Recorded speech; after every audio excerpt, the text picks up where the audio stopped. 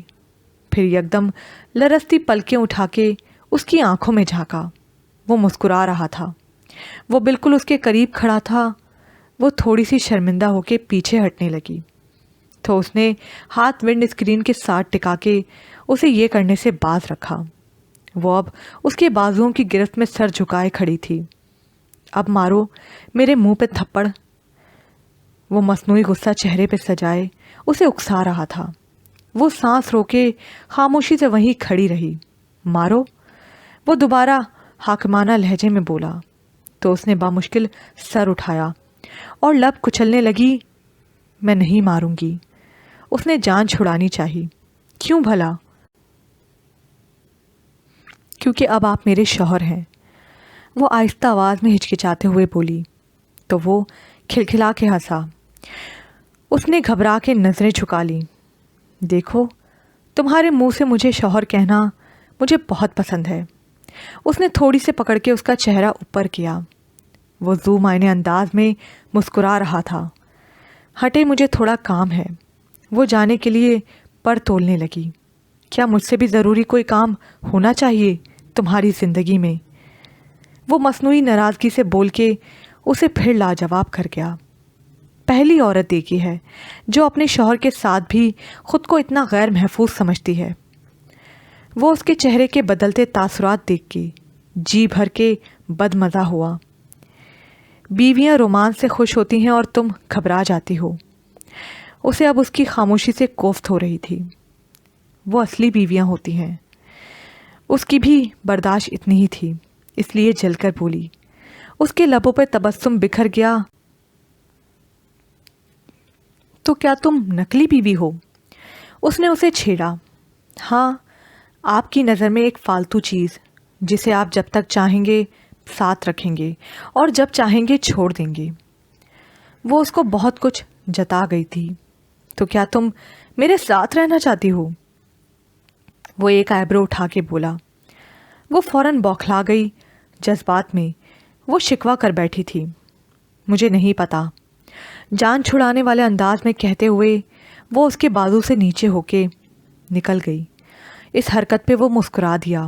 پھر یکدم اس کے پیچھے آیا جو اپنی خفت مٹھانے کے لیے یوں ہی بیڈ کی چادر درست کرنے لگی. اس نے ایک نظر ناگواری سے اس کے سراپے کو گھورا جو اس وقت ہلکے آسمانی رنگ کی لمبی قمیض اور چوڑی دار اور پاجامہ پہنے ہوئی تھی. ہلکے گولڈن رنگ کے بالوں کا ڈھیلا سا جوڑا بنا رکھا تھا. سنو. اس کے پکارنے پہ بھی وہ اس کی طرف متوجہ نہ ہوئی. وہ اس کی طرف دیکھنے سے دانستہ گریز پا تھی. مانا میں تمہیں پسند نہیں ہوں لیکن اب ایسی بھی کیا ناراضگی ہے کہ تم نے ایسا بیوہ عورتوں والا حلیہ بنا لیا ہے. وہ برا سا منہ بنا کر بولا تو اس نے پلٹ کے اسے گھورا تھا. خود کو بیوہ کہنا اسے برا لگا تھا لیکن اس کا اظہار نہ کر پائی. اور واقعی آج صبح ہی میک اپ کا تمام سامان بوا نے ڈریسنگ ٹیبل پر سجا دیا تھا. وہ الگ بات تھی کہ اس نے پلٹ کے اس طرف دیکھا بھی نہیں تھا. وہ دھیرے سے اٹھا اور اس کے قریب آیا. اسے بازو سے پکڑ کر ڈریسنگ ٹیبل کے شیشے کے سامنے لے گیا. وہ ناسمجھی سے اسے دیکھ کے رہ گئی. ٹیبل پہ پڑی مختلف شیڈز کی لپسٹک میں سے ایک ڈارک شیڈ اٹھایا اور اس کے ہونٹوں پہ لپسٹک لگانے لگا. وہ بس حیرت اور بے یقینی کے ملے جلے تاثرات سے اسے دیکھ کے رہ گئی. ساتھ ہی اس کے بالوں پہ لگا کیچر کھولا.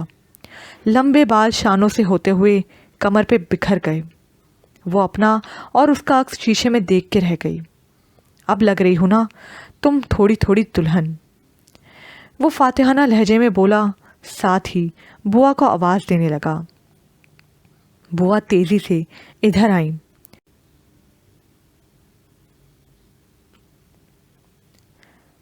بوا جو کپڑوں کا آرڈر دیا تھا وہ تیار ہوئے کہ نہیں؟ وہ صوفے پہ بیٹھ کے اب سنجیدگی سے پوچھ رہا تھا. جی صاحب جی تھوڑی دیر تک ہو جائیں گے تیار. بوا نے ایک نظر سر جھکا کے کھڑی زرپاش کو دیکھ کے اطلاع دی. اچھا صحیح، تب تک آپ کسی مہندی لگانے والی لڑکی کا انتظام کریں. اس نے پرسوچ نظروں سے سر جھکا کے کھڑی زرپاش کو دیکھتے ہوئے کہا تو بوا سر ہلا کے وہاں سے چلی گئیں۔ تھوڑی دیر بعد وہ ایک لڑکی کے ساتھ وہاں موجود تھیں۔ وہ 14-15 سال کی ایک خوب شکل لڑکی تھی، پٹھانوں کا مخصوص لباس پہنے وہ خد و خال سے یہاں کی ہی رہائشی لگتی تھی۔ زرپاش تو بس کسی کٹ پتلی کی طرح اس کے کہنے پہ عمل کرتی جا رہی تھی، ابھی بھی اس کے کہنے پہ مہندی لگوا رہی تھی۔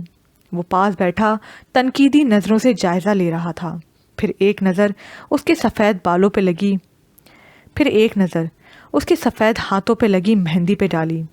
سنو، یہاں جگہ چھوڑ دو، یہاں میرا نام لکھنا۔ اس کے یوں کہنے پہ وہ فوراً چونکی، لیکن وہ اس کی طرف دیکھے بغیر کہہ رہا تھا، سنو، یہ لباس کدھر سے لیا ہے تم نے؟ اس کے مخصوص موتیوں والے لباس کو دیکھتے ہوئے اس نے پوچھا، یہ ہماری اماں نے خود بنایا ہے لالا جی۔ اس نے مہندی لگاتے ہوئے اردو میں کہنے کی کوشش کی، ایک میری بیوی کے ناپ کا بھی بنا دو۔ اس کے اگلے حکم پہ اس نے سر اٹھا کے دیکھا، وہ اس کی ہی طرف دیکھ رہا تھا۔ پتہ نہیں وہ کرنا کیا چاہتا تھا۔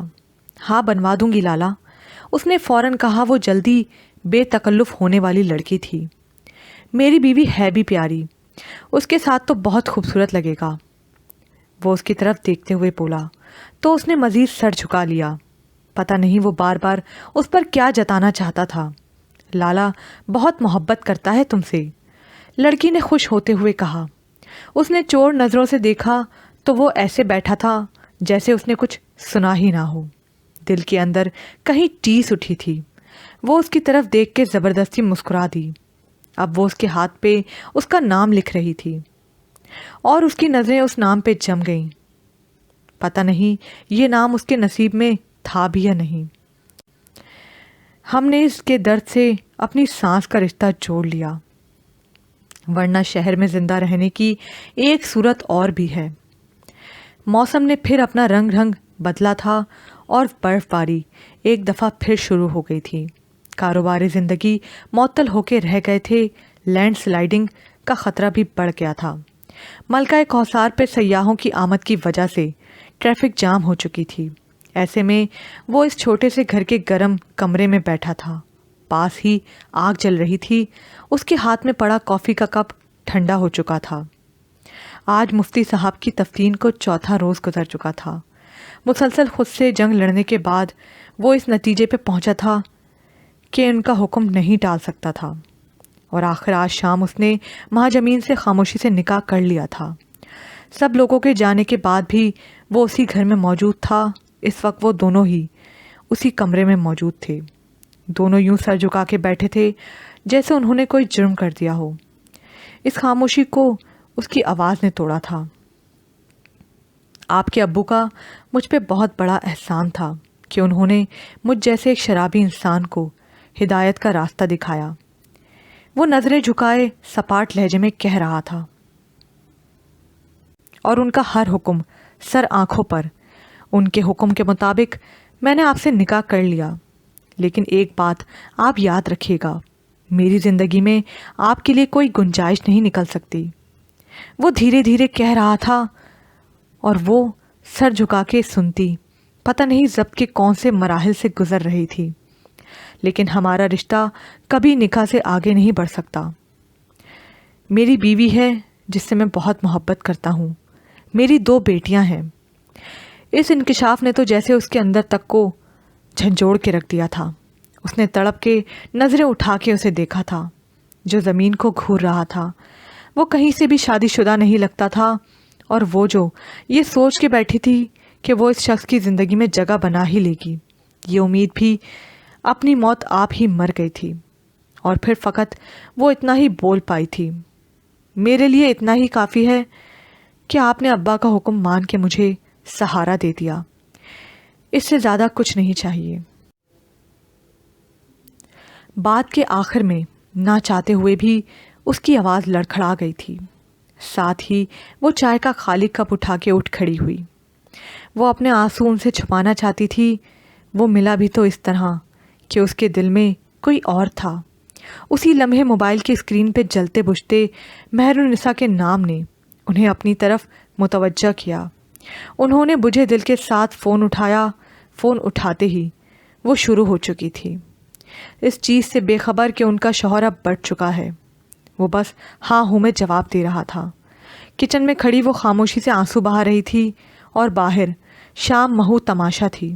یہاں پر یہ پارٹ اختتام کو پہنچا. مزید پارٹ سننے کے لیے اردو ناول زبر برائٹ کو لائک کیجیے، سبسکرائب کیجیے، شیئر کیجیے، کمنٹ کرنا مت بھولیے گا.